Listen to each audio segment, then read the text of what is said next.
Hey everybody, welcome back to the Pageant Gal podcast where we have a very special guest for today's episode. A gal who has not only literally overcome every single thing that you could possibly imagine, but who is the most incredible woman, mother, competitor that I've had the privilege of working with for over 6 years now. She's the one, the only Michayla Del Guidice. Michayla, say hello to our listeners today. Hi everyone, I'm so excited to finally be here. I'm Feel so like excited. I was like, which title do I go with? I don't know. There are so many, from pageant competitor to career consultant to new mama bear too, like everything in between. But let's just start off, Michayla. I want to give you the microphone, give you the stage. Like, introduce yourself to our audience. hello everyone, my name's Michaela. I live in Brantford, Ontario. Like Maria said, I am the very proud mama to a almost 3 month old, which is like it's my heart to say that she's growing so fast. My platform is called Real Queens United. It is an international female empowerment program that really helps women step into their full identity. And most recently, I'm actually a business owner, which is really, really exciting. So I founded Align Her Consulting, and I just launched it actually at the beginning of January. So I'm really excited. Yeah, we're gonna break it all down. And like the crazy thing for the people following the timeline, like, yes, Michayla had a baby 3 months ago, and now she's doing career consulting and career coaching. Like, you've really just personally shown me that no matter what stage you're at in life, like you can always pivot and do new things and try new things. And I'm just constantly amazed and so much more open to like just how things get to be and how you get to move with so much ease. And we're gonna go into all of it, Michayla. And yes, we love baby V. She's out having a bottle right now. So we only got you for a little bit of time, and I'm gonna make sure we make the most of it. But Michayla, you are someone who's been doing, I mean, you've been doing pageants for a long time. Like the traditional pageants were not what you started with. I know you used to play like sports or do baton, and you had like these interesting type of pageants that you would do through there. But when was your entry into like the modern day pageant world that we know? I'd say 2019. 2018 I signed up and I competed in 2019 for National Canadian Miss, which was Royal International Miss before it was even Royal International Miss. And it was basically like all natural. Like you could only have like 25% of your gown could be sparkles. And I actually signed up because my sorority big sister was competing in pageants. I did like I call them like they're Miss Majorette pageants. So they're baton twirling, so it's like you do an interview and you do modeling, but not in a gown. And then you have like other areas of competition. So that was like my exposure. But then hearing that entering into this sorority and my sorority big sister does pageants, I was like, why not? Let's go compete against each other. So that was like my debut was July 2019 to the pageant world. My mind can't get over the 25% sparkles. I'm like, how would someone calculate it? Like, what if your gown was 30% sparkles? Like, do you lose 2%? I don't know how that works, but I get it. It was more of a natural system. And ever since then, I mean, that's been what, 6, 7 years, you've really been immersed in more of like the glamorous pageant world, right? Like you've graced Royal International Miss, the international stage, the Miss Voluptuous pageants international stage. Now you've made your comeback to the national stage. Like you've definitely, as much as we love the natural pageants, we also love the glamour. But one thing that's always been so consistent for you, Michayla, is that you have a dynamite interview. And everyone always says it. They compliment you every month in the Queen Collective when you do your interview, no matter how far you're out. Like you just have this speaking presence that really does that captivates judges and it has literally won, I don't know, almost every award that you've done. Like, where does that come from? Is that natural? No, not at all. So, growing up, I'm very open that I struggled with a disability, which really like impacted my ability to speak. So I really like struggled with my confidence. So, when I entered baton twirling, there was that interview component to it, and I remember being so scared because I'm like, oh, I have to talk to a stranger. But I think it kickstarted my interview skills just at a young age. So, like, but at the age of like think I was like 6 years old or yeah, 6 or 7 when I started doing interview. And I think learning that, like the foundation of interview at that young, like kick-started kind of like me being really good at interview. So and naturally I was like I loved baton twirling, but I was like I love the pageant side of baton twirling. So naturally when I became older, I was like I want to be able to speak but not do baton twirling anymore. And I was getting to that age of like retirement, they say. Mhm. So naturally it just felt like a really good fix. Yeah. And then now that you're actually doing like real, I don't know, big girl adult pageants, right? Like it's not in that, younger mindset of just understanding yourself. What has really helped you go into like multiple international interview rooms and really be able to just speak confidently? I think it's remembering where I came from is really like the foundation of my interview because knowing that I struggled for so long with my confidence and being able to even like speak to strangers as a young girl, like I really, really struggled with it. So knowing that like I've come from like no matter if I bomb the interview or I do great in interview, knowing that I came from struggling so hard in school with speaking to now I'm like dominating every Mhm. pageant I go to because I am so solid in my speaking abilities. Like, I think I was calculating a couple months ago that like 85% of job interviews that I've gone for, I've gotten the job. And about 95% of pageants I've competed in, I've won best interview. So it's like that, knowing that information that like I came from so little and now I'm this, that's what really fuels me when I go in. Yeah, you have so much credibility. Like that is insane. That is a lot. That's not a I just make it up as I go and I wing it and I fake it till I make it. Like that is somebody who knows herself, who consistently is like, ask me anything. I'll answer whatever it is you throw my way, no matter if it's national, international, or a job or career setting, which is important. And we'll talk more about after for sure. Oh, and I had something I was gonna ask, but maybe it'll come.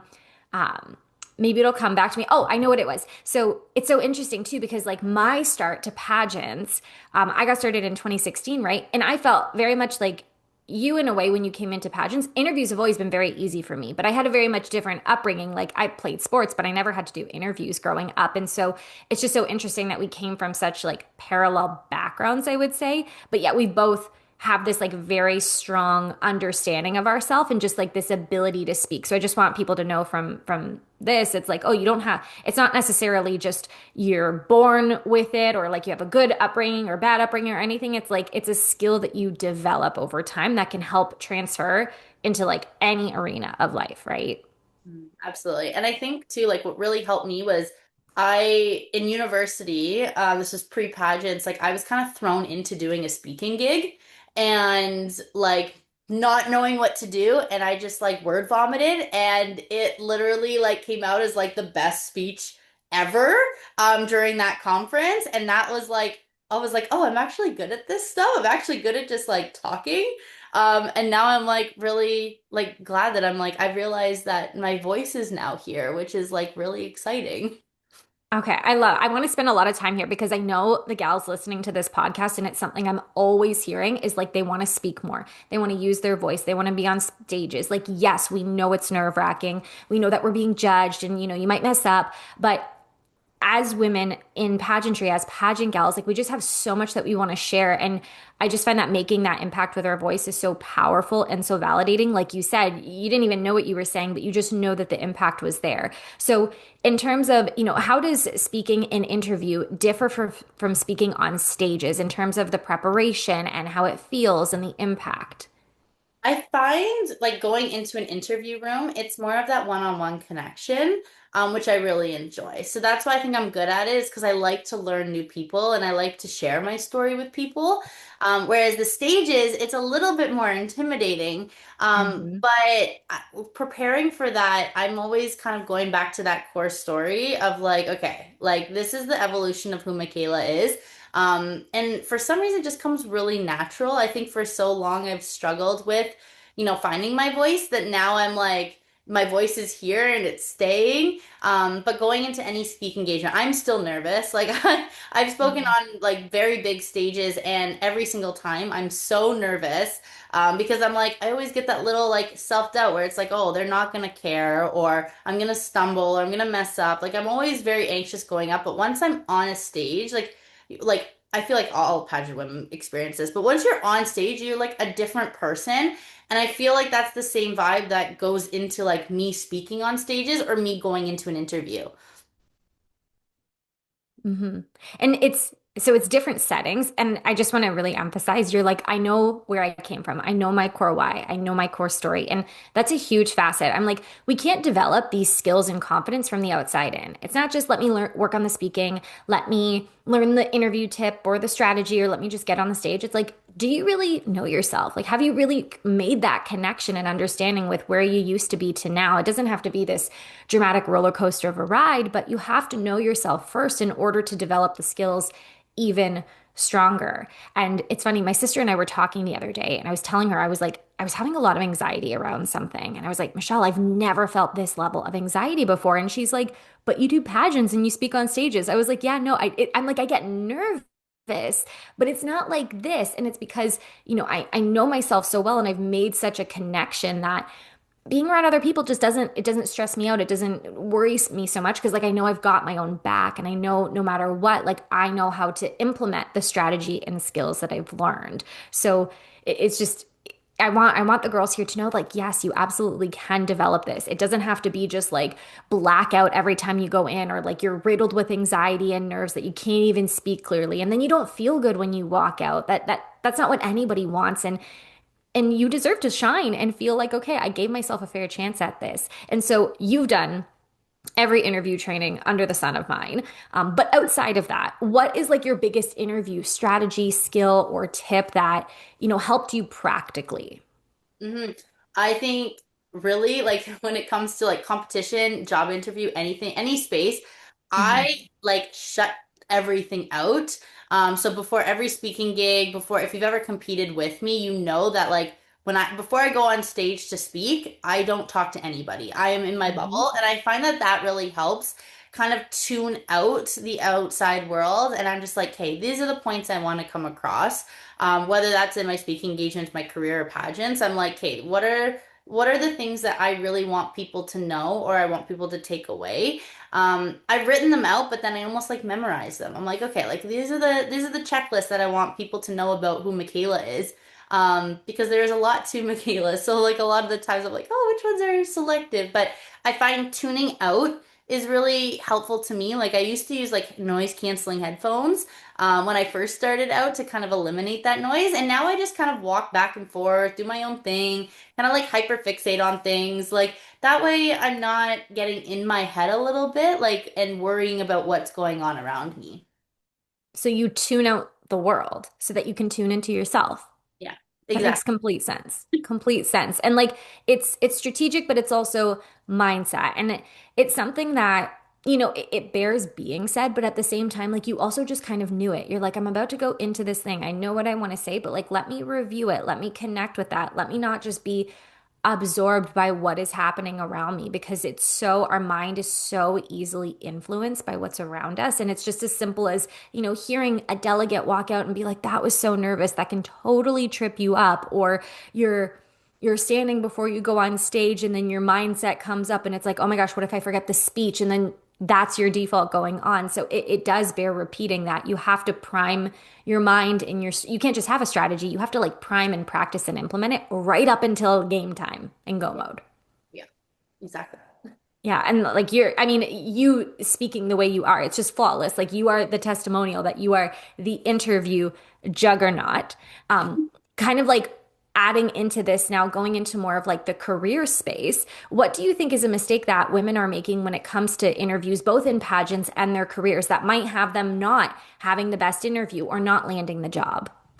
Not being confident in their, well, when you talk about career, in their hmm qualifications. So like what I'm finding is based on like the career I've had is that like women, we are like 80% can be qualified for a job. But then we walk in thinking that we're like not even qualified at all. So we're gonna blow the whole interview because we're not believing in ourselves. Whereas if a man goes and does the same interview, but only 50% qualified for the job, he's gonna get that interview because he's walking into the room confident. So this is what I'm really teaching in my business is that when you're confident in every aspect of your personal branding, when it comes to like resume, LinkedIn, like all the whole job process, that gets you places, and employers are attracted to confident women. And I've seen it so many times of like, I see people go in and they're like, oh, well, I guess I have this, or they're undervaluing what they have. And they're looking at the job description and they're like, well, I don't match any of these. Well, people aren't looking for what's on the job description. That is like I call it the unicorn. So they want Hmm. the unicorn, but they're okay with like the horse. Like it's kind of like a guideline, but they don't need all of those qualifications. So women immediately shut down as soon as they see what the employer wants, but ultimately at the end of the day, they want a really confident, ambitious woman walking into that room. Okay, but this also relates so well to pageants though, because yeah, like your judges have the scoring system. They have, the pageant history and what they're looking for. And it can be so easy to look at other delegates who we think are unicorns. It's like, oh, she looks the part. She has so much more experience. Look at what she's doing. And it's like we've already taken ourselves out of the game even before we give them our chance to start. Meanwhile, it's like the judges don't know. They don't know what they don't know, right? And it's like it's up to you to show them what they're looking for. And it starts with the presence. It starts with the energy, with that belief that you have to make for yourself before you can make it for the judges, and then before you can speak to make it for the judges, right? It's the same difference in that way too, right? Pageants and career. Exactly. Yeah, I'm finding like a lot of women that I'm working with, like in my career, like I've worked with equal men and women in my student affairs career. And I find the same thing, like all of the men that are going into the job field are like, they're getting jobs like as soon as they come out because they're branding themselves in a certain way. Whereas a lot of the women are like undervaluing themselves. And I'm realizing it's a Mhm. huge problem where we're kind of afraid to brag about ourselves. And I think it's because Mhm. like naturally we're just conditioned that way. So it's really about like kind of shifting that mindset and realizing that like you've lived, for me it's 29 years of life. You have 29 years of experience and skills that can get you that job or, do well in the interview room and sell yourself to, the pageant judges. So, really kind of starting to shift that mindset of like, I got this. Like no matter, I look at someone who has like a PhD versus me who has like a certificate. Like it's the same, it's the same level of qualifications when you look at it of their skill set. So it's just a matter of like, branding yourself in a specific way. I'm really passionate about talking about this, especially more recently, like when it comes to the career side of things and helping women really own what they want for themselves, for their careers. Because, as a pageant and business coach myself, I feel like I've just worked with so many women more now in the last like 2 to 3 years, where it's not uncommon for me to get the message of Maria, I lost my job. Maria, I've been made redundant. Maria, they've cut down my hours. Maria, like I don't know what I'm gonna do with this. Like what's next, or they decide like I don't want to do this anymore, like my position was cut, now I want to change careers. And it's so important to me, not just that women are winning pageants and like thriving and being queens, but that we have our own back and we can set ourselves up and we don't have to rely, for lack of better terms, like on a partner or on our parents or anything, which is amazing if you have those. But like we as women and queens, like we need to know how to be able to take care of ourselves and have that security. And part of that is the confidence to know like no one job can control me or take me or give me anything. Like I've got myself and I put myself in that position. So it it's a beautiful thing. I think that you're going into the career coaching realm, which is kind of what I want to switch gears and start talking about. Like obviously you've had a very successful career yourself, even, being 29 and just like the growth that you've made every step of the way. But what in your mind made you decide, you know what, it's my time to help other women, not just in pageantry with my platform, but now in their careers as a career consultant. Yeah, so my daughter was a big motivator for me. So when I found out I was pregnant, it was literally like a month before I found out I was pregnant, I got laid off from my job and I was on a contract role, but my home position was laid off. And I realized at that point, like I was put into another position where I was like, yeah, I have the skill set for it, but I'm not passionate about it. And I was just noticing in my industry, a lot of people were being laid off. And I've worked with a lot of people who've had workplace accidents. They've been, laid off from their jobs as well. So I realized I really wanted to help people figure out what they wanted to do in life. And I also wanted that freedom to be home with my daughter, but I also wanted a career that what lit me up as well. And that financial freedom, like you talked about, like I really wanted to stay home. I want to stay home with my daughter eventually. And I would really like to not go back to work when maternity leave is over because, I think the best thing that ever happened to me was becoming a mom. Mhm. And that is like the best position, best job I could ever do is being a mom. And I want to have a lifestyle that can support that. And I'm realizing now a lot of my friends are like coming to me and they're like, Michaela, I only have a diploma, but the job I want, it needs a master's degree. And I'm like, well, that's one qualification, but you look at the other skill set and they're totally qualified, but they're hyper fixating on this one small Mhm. detail. So I was really noticing that women in particular are constantly underselling themselves in the career industry. And that's really what kind of kickstarted it. Yeah, it's important for you to be home with your baby girl who's only 3 months old. Like my aunt who works as a nurse in the States, I remember when she had her third child, um, she I think she got like 6, maybe 8 weeks of maternity leave, and then she was signing him up for daycare, like fresh. He can't even hold his own head up or anything, and already he's got to go off for like the full day. And it's heartbreaking, but it's what women have to do. And I think it's beautiful for yourself that you're giving yourself this runway to realize like you're incredibly like I want to say like qualified in your own way to do this and help coach others to this, but also that like your passion is I don't want to sacrifice. I don't want to have to go for 8 hours a day to somewhere that I might be miserable or it might not even be there the next year because they might be laying people off or anything. And you're so disciplined and so dedicated and so early in your maternity leave that I've just seen so many women be able to do this. And I have no fear for you. But then even more incredibly, Michayla, is that you're helping other women find their job, find their career, get paid, and do things that they love and not talk themselves out of it. I think like whether you're a pageant coach, a business coach, or a career coach, like we're all helping people do the same thing. It's like believe in yourself, overcome your challenges, go after what you want. It's just in different sectors, right? Yeah, exactly. And like since becoming a new mom, like I'm entering into all these mom spaces and I'm realizing like there are a ton of women out there that are dreading going back to work or Hmm. they're in this situation where it's like I have to pick between my career or being a mom because a lot of the times they can't get into like their kid can't get into daycares and they can't find childcare. So I knew then I wanted to help women be able to build their careers at home, being able to financially like support their families, and step into a career that aligns with them. Like my biggest thing is like life comes first over your career. So you need to find a career that accommodates your lifestyle. And that's really what I want to help women do. Hmm. What would you say is like the number one shift that you recommend a woman to make who's listening to this, whether she has a job right now or not, or she knows her career path or not, but that can lead to like her biggest career win this year?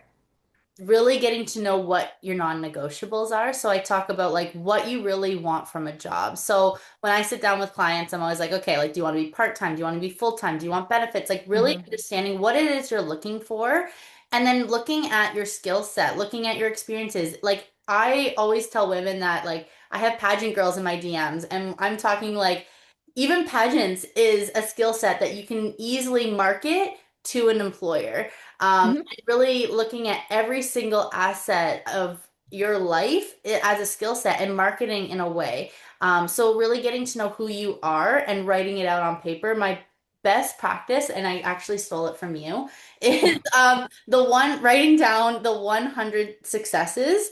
Ooh. Hmm. And I get some of my clients to do this, and it's like groundbreaking. I still do it. I do it multiple Hmm. times a year, but I found that that gets you so in tune with who you are. And then you can look at that and start marketing yourself to any employer using that 100 successes.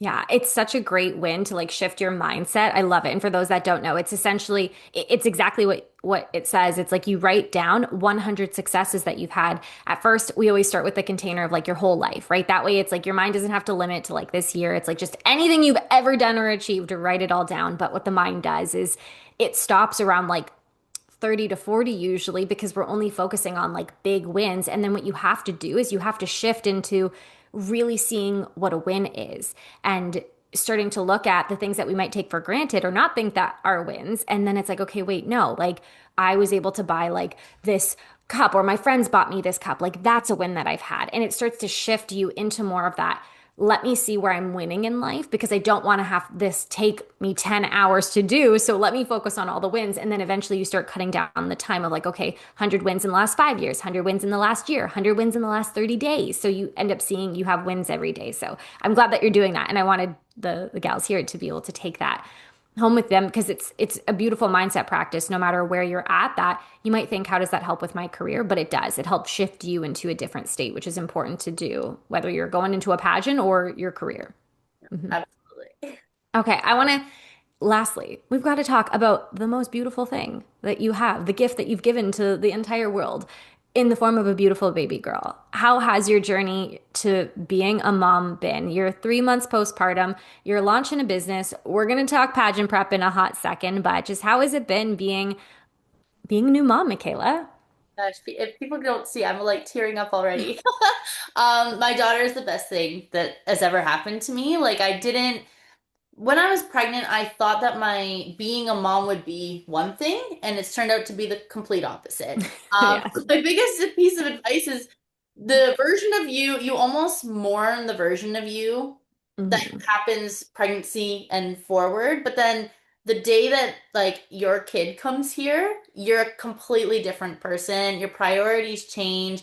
You step into like this era that is just like the most beautiful thing. Yes, you mourn. Like I sometimes sit there and I'm like, oh, I wish I had more time to work on my business or to do pageant prep. Like I said in my voice memo for Queen Collective today, I wish I had more time to focus on those things. But in the reality is like I get to, like this morning, I got to go to a play group for 2 hours with my daughter and sit there and just watch her giggle the whole time and getting to take her to like infant sign language and all these fun things and just seeing the world through her eyes for the very first time is so cool because I grew up in a lot of trauma. So, and I didn't have a very good upbringing. So, see, almost like reliving through my daughter has almost like healed me in a way and made me appreciate life so much more. So, I could talk about my daughter all day long. Oh, it's like you get to be a child again and you get to relive the childhood that maybe you wish you would have had or that you wish would have went differently. And you get to do it through like this fresh eyes of, I think it's a pretty common thing that I've heard parents say that, doing it for yourself as a kid was like magical, but then it's like when you're the parent experiencing it, it's like you get twice the fun because you're reliving it and you just get to see how excited they are for it, right? Things like the holidays and, movies and cartoons and just everything. You get to have more fun. And yeah, it means that you don't have as much time. Like that's just it. You're not the same person fundamentally. Like your whole life revolves around this little human being that you're raising and that's growing and you become a different version of you. It's not that you're a bad version or that the other part of you is dead or lost. It's just like you've grown into a new version of you that you would have never become had you not become a mom before. And I know that was something we talked about so often leading up and it's here. Yeah. And it's just, Mhm. yeah, to me, it's kind of sometimes I'm like looking at her and I'm like, are you actually mine? Like, did I Like, do actually? I have to give you back? I'm like, I hope not. But yeah, like it's crazy. Like the first 2 weeks, I really started to like mourn the fact that I was like, oh, I Mhm. can't, spend 8 hours a day on pageant prep, like while I'm Literally. so I'm like, I can't do that anymore. But at the same time, I'm like, in a way, like I get to do everything for my daughter. So it's like, even when I'm preparing for my next pageant, it's like there's an excitement there that my daughter might be able to watch me, whether that's in person or like through the live stream. That excites me even more is being like showing my daughter what a really strong woman looks like.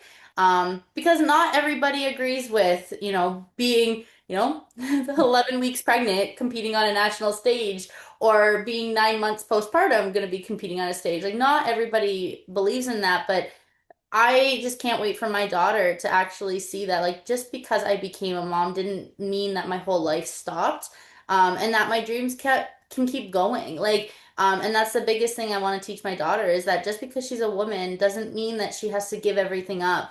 Once she becomes a mom or when she steps into new phases of life, I really want her to see, what really amazing women look like. And I think the pageant space is the perfect introduction for a 9-month old. You're never too young to get started, that's for sure. And I think that's a really beautiful message for just women. It doesn't matter if you're a mom or not expecting or if you want kids or not. Like even this morning I was like, do I want to leave my French bulldog Frank to go to the gym? Like I just want to spend time with him. But it's like, no, you have to remind yourself like you still do get to have those moments that you enjoy and that you get to feel like you because in the future, like your children, the offspring, like they want you to be happy and fulfilled, and they don't want someone who like sacrificed their entire life just for them, because eventually they're going to be living their own lives and they're going to be doing things, and they won't need us anymore. They'll be able to just take care of themselves when they're adults. I mean, she'll always need you, always need her mama, right? I always need my mom. I call my mom every day. So, but it's just, I mean, being a mom and then starting a business and then competing on a pageant stage, like you were busting down any judgment, any limiting belief of somebody who might think they can't or they don't have time or it's not right. You're like, watch me go and do it. And I'll show you how I do it. It's going to be different than what you used to do before. No 8-hour pageant prep days, but you're doing it differently. We'll end on this note. How does pageant prep look like for you? I don't think you've announced where you're competing, so we'll keep that a secreto. But what does pageant prep look like for you right now? It's a little chaotic, I'm not gonna Yeah. lie. Like even today, I'm like, oh, I'd love to do a sponsorship package. And I'm like, yeah, there's no time for that No. today. But I think like I right now it's small wins when it comes to pageant prep. I know that in the next couple of months it's gonna get a lot easier once she has a little bit more of a routine. But even like it's so funny, but like during the day I have her in like I baby wear her. So I have this in like this swaddle thing. And I'm like sometimes I like do my runway while I'm walking with her. So even then, like I can't obviously wear my heels yet. Mhm. But it's that's kind of how I'm preparing is like with her, like it's she gets to kind of watch me. Like earlier today, like I attempted to record an episode for my podcast and she was gonna be the guest on it, and then her dad came home. So I was like, okay, I don't have to, I don't have to have her as a guest quite yet. But yeah, just slow, small wins. But I also feel I have stepped into this new identity where I'm so solid in who I am that I'm not, even though I'm not preparing like I would in the past, I still feel like going into this competition is like I feel better than I've ever have. And I say that every year, but I think this year being a new mom and seeing my identity shift so much, I'm really excited to take the stage this year. And my daughter hopefully coming. We'll see how she feels Mhm. with the lights and everything. Mhm. She'll watch me on the live stream if she has to. Yeah, it just amazes. It never ceases to amaze me, like how much you're always like raising your own bar, raising your own ceiling, just raising the standard and showing yourself what is possible, and that you're going to show your baby too. I think it's incredible, and it's so funny because they also think there's part of it where like you get to have permission that it doesn't have to look as it did before. Like I'm sure you could have put together a whole sponsorship package, and maybe instead of spending an hour doing that, you spend 10 minutes, you send out 5 Instagram messages to businesses that you know, and they all say yes without a sponsorship package. And it just shows you, oh, it doesn't need to be the way that I thought it had to be before. It actually gets to be easier and work for me in the way that I'm doing it right now. Yeah. And I feel Mhm. like becoming a mom too, like it's helped expand my network a lot Mhm. more. Mhm. Because I'm going out, like I go out 5 days a week with my daughter, going to a class or going to like a mommy and me playtime, meeting new moms, meeting businesses that kind of support new moms. So I'm expanding my circle and even like I'm talking about pageants while I'm, at these spaces. And I get to like kind of practice the interview a little bit when I'm coming Mhm. to these moms. And my daughter's a great judge too when it comes to like helping interview. Like my biggest tidbit is if you have a kid, like do your interview because they'll tell you if it's bad or good. Because my daughter, she's so funny. She's the sweetest baby I've ever met personally, but I'm biased. But she's also the most judgy. So like if I'm like messing up, she like does this like horrible face where it's like, oh mom, that was awful. But she also really enjoys it too because I think she's like has a performance. So yeah, I think she really helps elevate my pageant prep for sure. Oh my gosh, you like birthed your own little pageant judge. I love it. I love it. Okay, Michayla, you kill me. I love it. And I know you got to go take care of baby V shortly, but While we wrap up, you've been like we've been working together in so many different ways over the years, from one-on-one to you coming to my first two retreats to you being in the Queen Collective for going on. I think this is also like year three with you too, and now being an Empire supporting your business. Just if you had to say something to the gals watching this who are like, I need to be in this community where I'm just like, I'm always raising my own standards. Like I'm always going after what I want. I'm not afraid of other people's judgments. Very much so, just like how you have winning on stage, winning in your career, winning in life.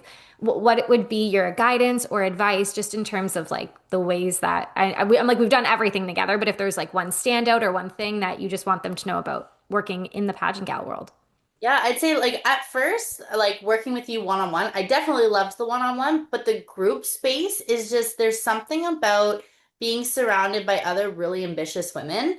And I think that's where like I was thinking about it when I joined Queen Collective. That was like it took me like skyrocket. Like I was going like when we were working one to one, I wasn't placing. Mhm. So, and then I joined Queen Collective and then it immediately like took off. Like I was second runner up, then last year I was first. This year we're going for the crown. So it's only up from here, but I think there's something to say about joining spaces of really ambitious women and just seeing what everybody's doing, which I love. And that's why like even I remember like the day that I got off the stage, I was like, "Oh, I'm not competing anymore, but I still want to be in Queen Collective."